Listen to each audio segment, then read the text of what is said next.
Hey, Warpugs. So this is Destiny lore. This is the battle that changed Destiny. It's called the Twilight Gap. This was requested by R in the Discord. And, yeah, this was requested some time ago. This was requested a while ago.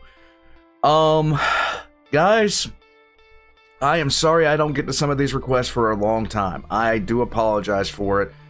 There is sometimes not much that I can do about it. It is what it is, Warpugs. I just try my best to get along. And, yeah, sometimes there are a lot of requests. I do not get to them, but it doesn't mean I don't want to. Guys, this one has been a long time coming. A very long time coming. So we're going to dive into this. A little bit more Destiny lore. I already know that the Discord is going to get flooded by these, so Ronnie, I'm sorry. So we're going to jump right into this. This is the Templin Institute. All of the Templin Institute's links are going to be in the description down below. I highly recommend that you check them out. And join me tonight for the live stream. I'm going to be checking out Rubik's Raptor's Arma 3 documentary. So, looking forward to that. Let's jump right into it. The Battle of the Twilight Gap. Let's roll.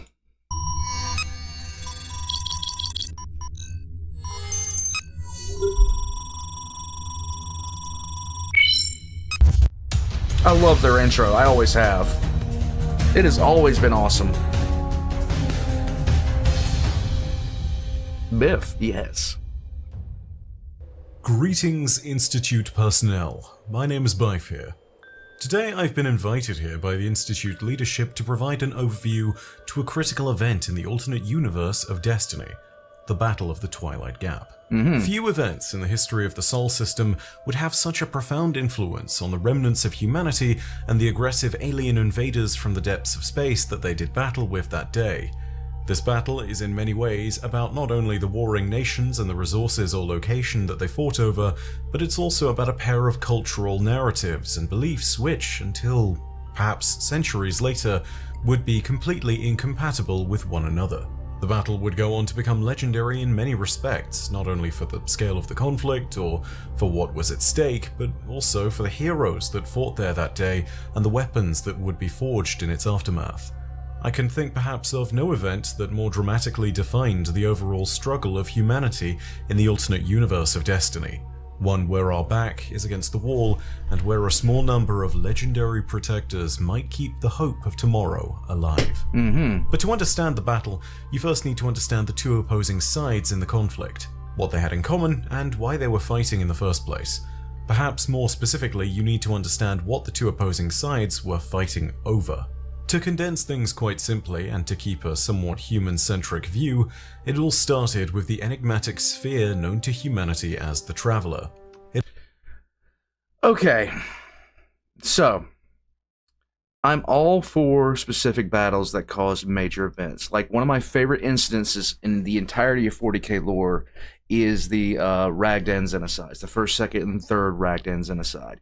And it was less because of what we know about it, because we know very, very little, as a matter of fact. We do know that several legions were impacted by it, but it's more important what it set up versus anything else. It set up modern 40k in terms of why Horus Lupercal became so popular, the Ultramarines becoming the most numerous legion, two Primarchs either within the conflict are directly affected by the conflict, disappearing from the Imperial records, two legions disappearing, several 100,000 Space Marines dead, and just, it set up everything.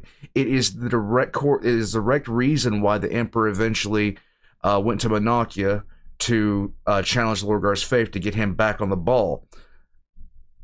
The Ragdan Genocides set up the Horus Heresy. No ifs, ands, or buts about it. It arrived in the Sol system in the early 21st century above the red planet Mars, and it would accelerate humanity's development as a species, bringing about a golden age of prosperity. But this was not the first time that the Traveler had uplifted a civilization. In fact, we were only the latest in a long series of species that the Traveler had blessed with its light. Unfortunately, the story of each of these civilizations would be bleak and would be quite similar to the fate of everyone who had come before. Whilst all of them would rise to great heights and would see their own golden age, such days were ultimately numbered. The Traveller had an ancient enemy, one who was diametrically opposed to it. It would be known by many names, from the Whirlwind to the Black Fleet, to the Black Edge to the Pyramids. Most, however, would simply know it as the Darkness. The unrelenting armada of monolithic pyramid ships would hunt the Traveller from system to system, and wherever the Traveller uplifted a civilization, the Darkness would just as quickly extinguish it when it arrived. Kind of a dick move. Such would be the fate of every species that the Traveller had uplifted, and humanity seemed set to join these many extinct races, were it not for the events that occurred on Earth. Exact records of what occurred are not clear, but what is most commonly believed is that the Traveller sacrificed itself to defeat the Darkness and to save us, all but dying in the final moments of a cataclysmic battle that ended the collapse of human civilization. Slowly but surely, as humanity regrouped and civilization returned from the wilds, a community began to grow beneath the Traveller's final resting place. This community would grow into a village, then a township, and then a bastion.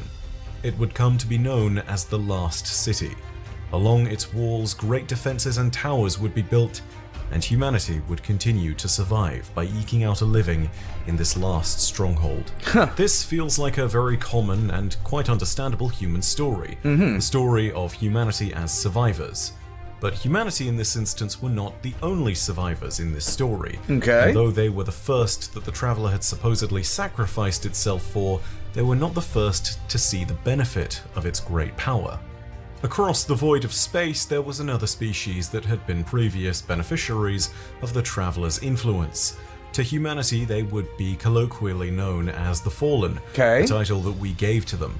However, their true name was the Elixni.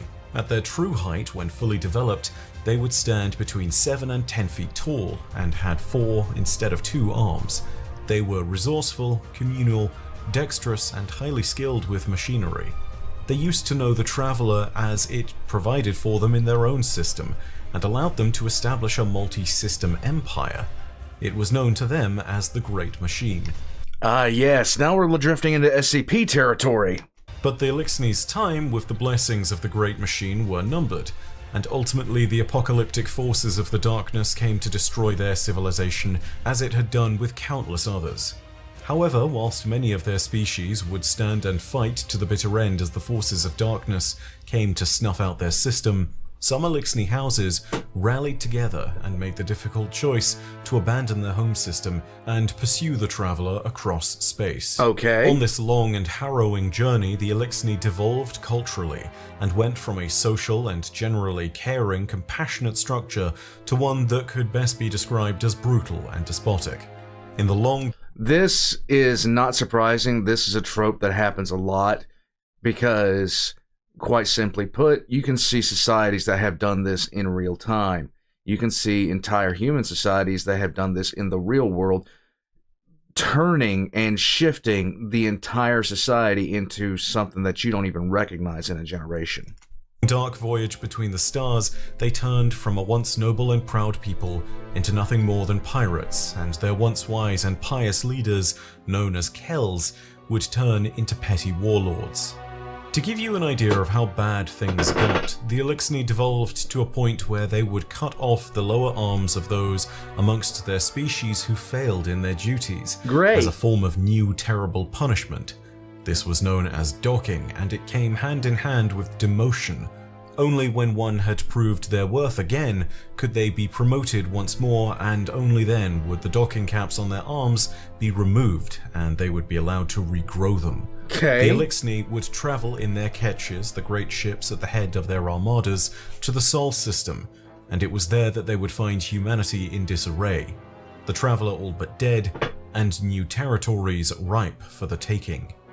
When they entered the system, the Elixni were a force of remarkable strength combined, and if they had acted as a single cohesive unit, they would undoubtedly have been able to conquer the system in any manner they deemed fit. However, the Elixni had travelled to the system as a group of houses, each representing different cultures and crafts. By the time that they had arrived in Sol, it seemed that these houses were too divided internally to act as a unified force. Although granted, this is mere speculation considering the fact that humanity at this point still existed. Factionalism. The Elixni must have scattered and divided in some manner. So it was that the different Elixni houses spread out and began to make smaller conquests in the names of their rulers. Some, like the House of Rain, would go to conquer the smaller prizes, such as the world of Mercury. Other more ambitious houses, such as the House of Winter, would go out to conquer Venus, the jewel of the system. The jewel of the system, Venus.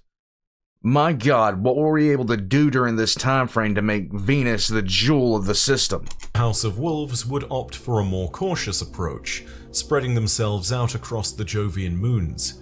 The House of Kings would form bastions across the entire system and would decentralize their operational base of power to ensure better odds of overall survival. And the House of Devils, the most infamous of the fallen houses, would land on Earth and put the Golden Age city of London to the torch before eventually migrating and settling their house into the ruins of the Cosmodrome in what had been known as Baikonur in Kazakhstan.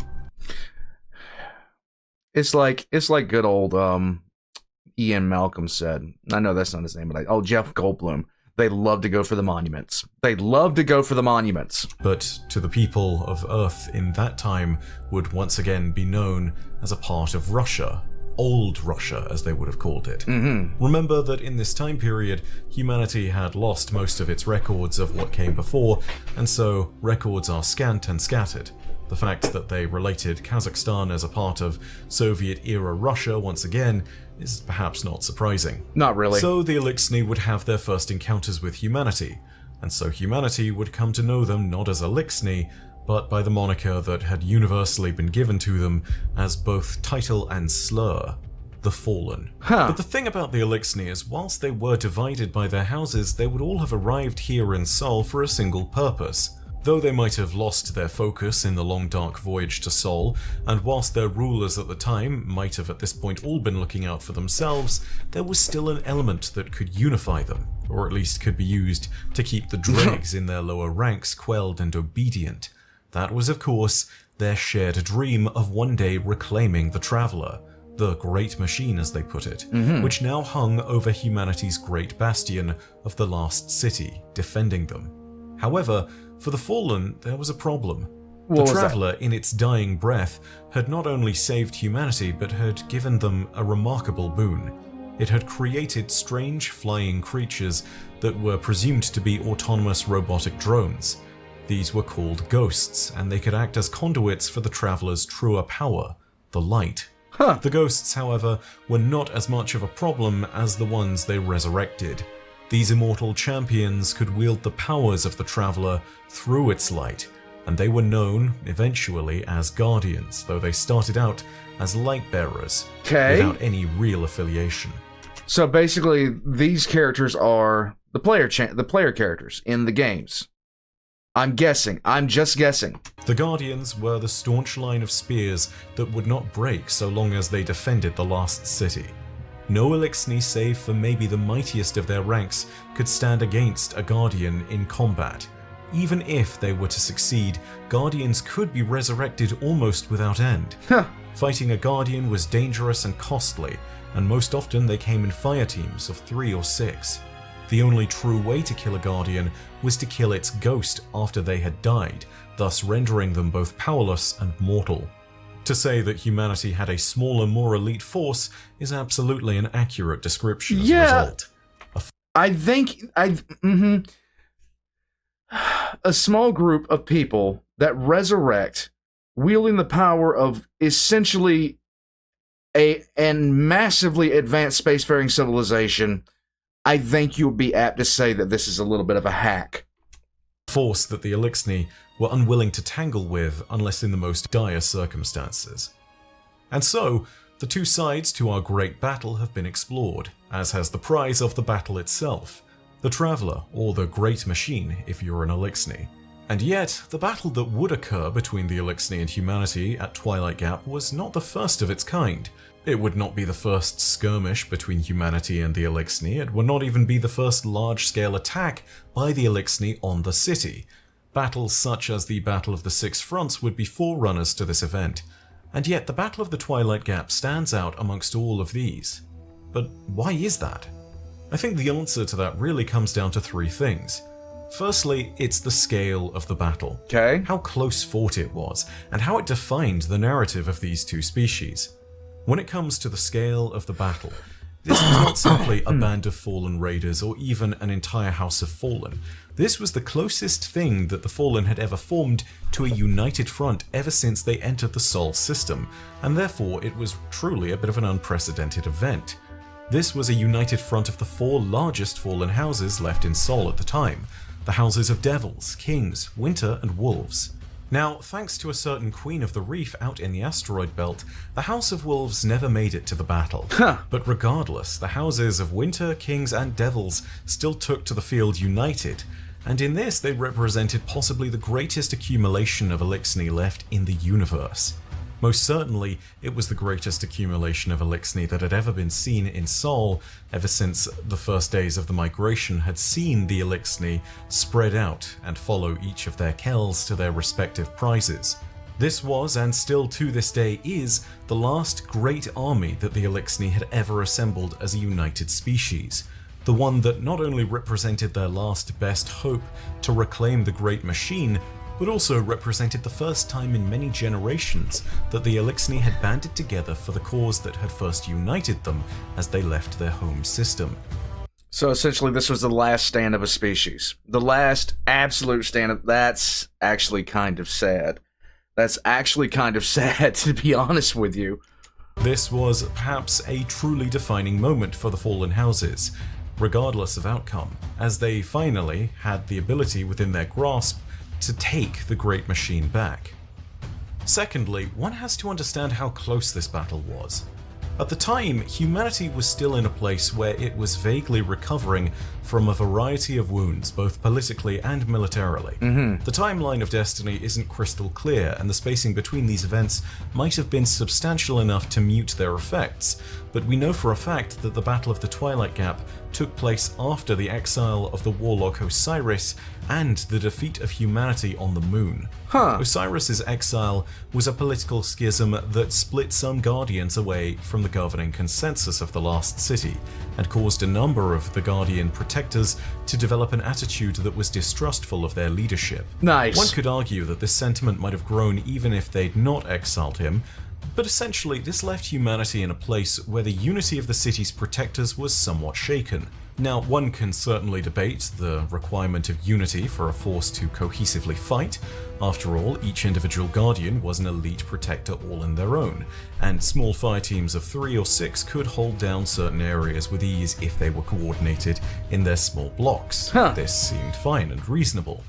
Though if their unity wasn't that important to the fight, their numbers and martial power overall certainly were. And this is why we need to take into account the failed assault on the moon that humanity undertook. Okay. This assault was so disastrous that it's literally called in Destiny's history the Great Disaster. An army of 1,000 Guardians gathered under the Cormorant Seal with the intent of reclaiming Luna from the Hive. The Hive The hell is that? were another alien race with close ties to the darkness, Okay. and they had infested the moon to an extent that was unknown to the Guardians. However, an army of 1,000 Guardians, immortal slayers of gods, was surely enough. Surely. Unfortunately not. No. When they arrived, they were decisively beaten back by a hive god known as Crota the Light Eater, the son of the Hive's almighty sovereign, Oryx the Taken King. Many Guardians died on his blade and had their ghosts murdered to prevent their resurrection, meaning that their deaths were final. Legendary Guardians such as Wei Ning and Gunvor the Dawncaller met their fate on that day, and ultimately the Guardian armies were evacuated from the moon and retreated back to lick their wounds in the Last City. Following this, the consensus was so shocked by the disaster itself that they declared that no official Vanguard support would be offered in any cislunar operations going forward. Just nuke it. Just go in and nuke it. It's fine. You know, we'll We'll deal with it. Beside the sizable drop in manpower that the last city would have seen, one has to also understand the kind of burden this puts on the heroes of the tower Yeah. who survived such a battle. The Guardians up until this point had been seen as immortal, unwavering, and impossible to defeat. The Hive on the Moon had shattered those notions for humanity, and showed them that the Guardians were indeed still truly vulnerable. It shattered the fragile idea that humanity's protectors were an indomitable shield that would never be broken. And as the threat of the United Fallen Houses loomed large, these losses in both troops and morale were sure to weigh heavily on the defenders. All of these factors contributed to making the battle so very close to being lost that there were multiple factors that only barely led to the battle's outcome. The margins of victory or defeat were so tight that they rested on the backs of a single fire team in the end. Let me be clearer about that. The margins of victory or defeat were so tight that they rested on just 6 Guardians' shoulders. Imagine. Now, was this part of a game in the past? Was this part of a game itself? I would love to know if this was a game that was played, because this sounds like one hell of a final battle. Imagine the scale for a second of that, if you will. There were 3 fallen houses assaulting the city, which one could estimate represented between 1 million and 3 million fallen troops assaulting the city. That's based on estimates of the size of the force brought to bear by the House of Wolves. Yet the battle's actions would hinge on the actions of just 6 individuals. Numerically, that's quite a terrifying feat, and putting the power of an individual Guardian aside, this is the equivalent of a battle in World War I, such as the Battle of the Somme, being decided by half of a single British Lance Corporal's 12-man squad, known back then as a section. Remember that there were an estimated 3 million soldiers in the Battle of the Somme. Imagine just you and 5 others deciding the outcome of that battle. The margins of this battle were on a knife edge. There was. And see, the thing about it is, the hilarious thing about it is, and the crazy thing about that is, there have been battles that have been decided by the actions of 1 to 2 people. Like, entire wars have been done like that. So thin, and the stakes were essentially everything. I think the third and final reason the Twilight Gap really stands out is that the battle itself ultimately would define the narratives that I talked about at the very beginning, the narratives of these 2 warring species.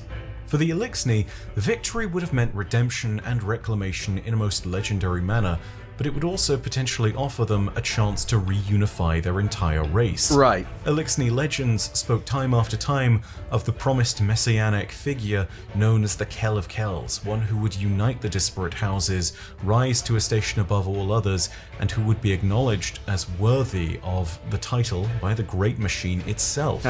Myths like this ultimately served to remind the Elixni of their heritage, and it gave them hope that they might perhaps be worthy of the Traveler's benevolence once again. However, humanity. It's funny how the Elixni sound like the Khans. Also had a strong cultural narrative involving the Traveler, and it involves not only the Traveler dying to save them, but also the release of the ghosts and the creation of the Guardians, immortal warriors, great protectors that could be the knights in shining armor that the city needed for their defense. Not to mention that in the studies of history we can see that this was the first and only time the Traveler had ever done this, and therefore humanity was truly unique amongst the species that it has previously blessed. The Traveler, for whatever reason, had seen humanity as worthy, and thus such gifts were blessed to us, while others, such as the Elixni, were abandoned.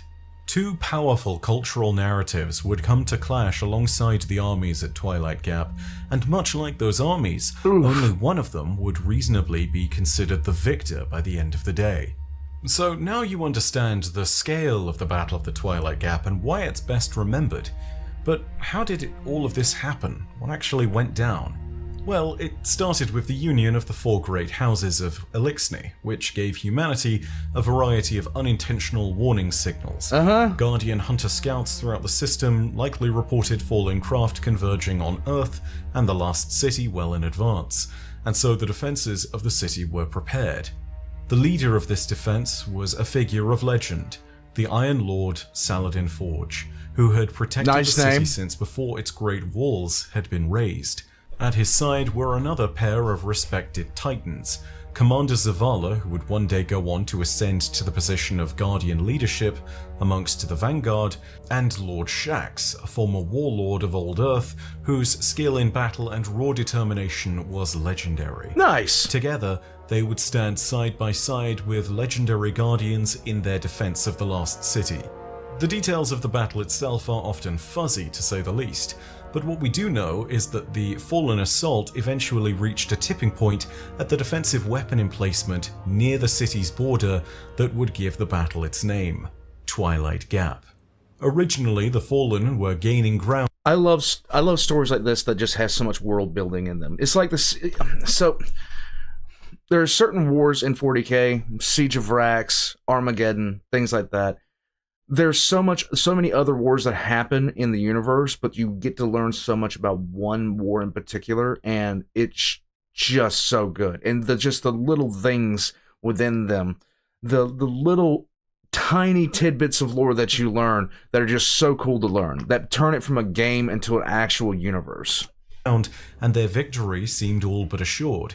It was with this realization that Lord Saladin communicated for the fire teams holding Twilight Gap and the weapons platforms there to retreat and regroup. Lord Shaxx was leading the 6 Guardian fire team at Twilight Gap, and upon hearing this saw that this order would inevitably lead to the defeat of the Guardians as they would lose ground to the Fallen, and eventually this would mean the Lost City would be razed and the Traveler would be lost. This was a fate that he could not allow. The battle might be all but lost, but he was determined to give all that he could to defend the place that he and so many others had come to call home. In spite of the continual orders to retreat, Lord Shaxx's bold commands inspired his fire team, and so, with Lue Feng, Nkeshi 32, Anna Bray, Abdi, and Truce, Lord Shaxx held the Twilight Gap. His fire team died over and over again, back to back a dozen times. And the amazing thing is not just the fact that they held, but also is how strange and different the members of the fire team were to each other, and yet they were united in common cause. One merely needs to consider Lord Shaxx and his record as a great warlord titan who would have previously roamed the Badlands of Earth and controlled great territories there, and compare it to someone like, say, Anna Bray, a hunter who delved through ruins and was looking for the link to her past with her family, the Clovis Bray Corporation, and everything that it held. And then compare them to someone like, say, the Titan Lue Feng, who was a mercenary sunbreaker, who sometimes would have been given rest and hospitality within the city and other times would have been turned away and called a renegade. All of these Guardians, however, united in defense of a simple idea: home. Great feats of light nigh unheard of before were seen on that day, not least of which was performed by Anna Bray, who would channel the Traveler's light into the typical hunter's golden gun.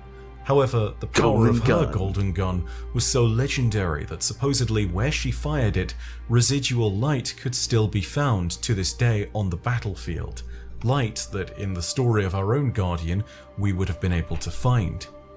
See, I can't remember which president it was, I think it was Reagan, said that it would be stunning how quickly all of our differences as a species would just simply vanish overnight if we found ourselves threatened by something that came from outside.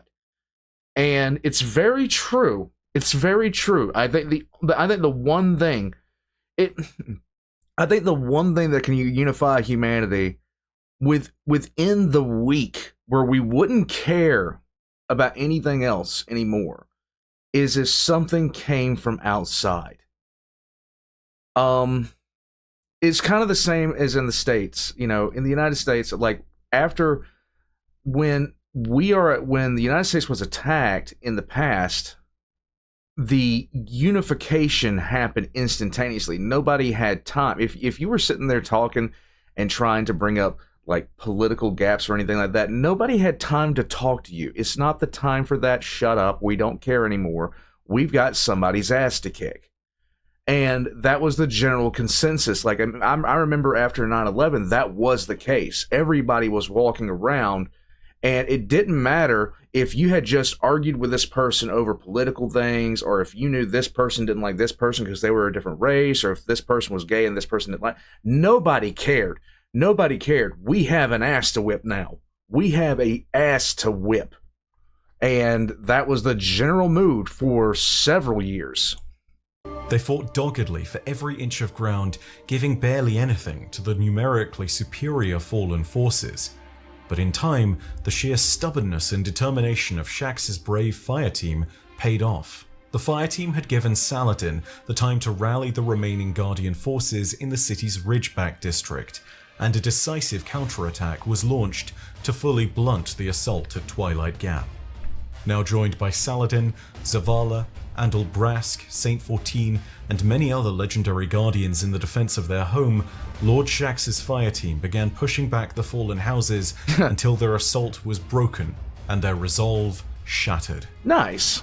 Many Guardians suffered final deaths that day, meaning that they could not be resurrected. But as the dust settled on that day, the Guardians had won a victory that would ultimately change the balance of power within the solar system forever. The houses of Devils, Kings, and Winter would never again launch an assault of this scale on the Last City. I doubt they could. With their dreams of unifying their race under the Great Machine now destroyed and scattered to the wind, the fallen houses once more retreated into ruling their petty fiefdoms, and were sent on a death spiral from which culturally they would never truly recover. This has happened Even too. now, years later, the fallen houses that fought on that day now all stand either dissolved or assimilated into other houses that have sacrificed their old divisions as well as their unifying causes beyond that for the need of survival. The Last City, on the other hand, would continue to move forwards, and despite the great losses suffered on that day, would see the battle as a reminder that though humanity might not be unbreakable, it would still be a force capable of fighting for its own survival. Nice. Humanity would commemorate the battle in many ways, not least of which was the creation of the most infamous weapon in the history of Destiny. Good times runs the with war Yalahorn. crimes. The weapon would, much like Twilight Gap, stand as a symbol of survival, honor, and the power of Guardian's light. But it would also be proof of something far more profound. It was by devotion, bravery, and sacrifice that the heroes of the Twilight Gap bought humanity its future that day, and it was through the light of the Traveler and the incredible powers that it had granted to the Guardians that such a future would continue to be kept safe. Politically, the Battle of the Twilight Gap was a rebuke of the Elixinis' long-held belief that the Great Machine was theirs to reclaim. But in the fated legends of the Last City's heroes, it indicated clearly that their destiny was still to remain as the vigilant protectors of all that remained of humanity. To the Guardians that remembered it, and to those newcomers who are told of its legend, it would be seen as a sign that as long as even a single Guardian of staunch heart remains on the field of battle, the day is not lost, and victory can still be attained. But what happened to the Fallen in the aftermath? How was the Yalahorn made? Who stopped the House of Wolves from joining the battle?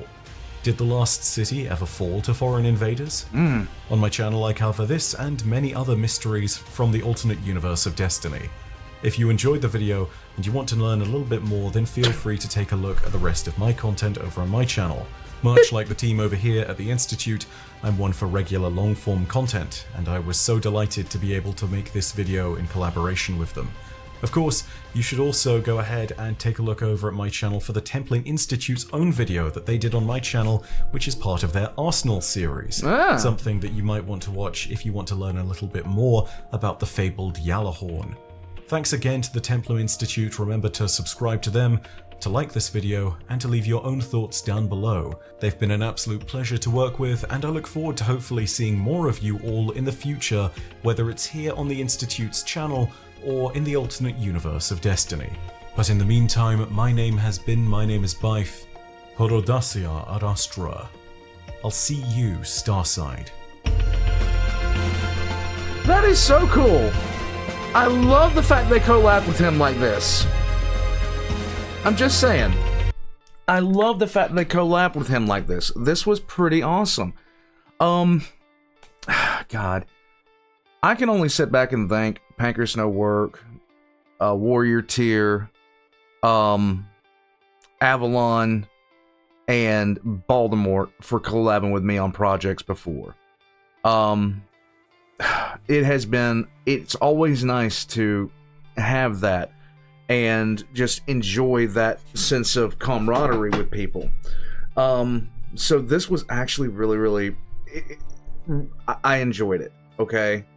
The Battle of Twilight Gap sounds like that one of those defining moments in other like Thermopylae, Kanai, other defining battles that kind of win or loss changed the very makeup of the civilization that fought it, both real world and in fiction, because there have been battles like that before. Vienna, the Somme, Verdun.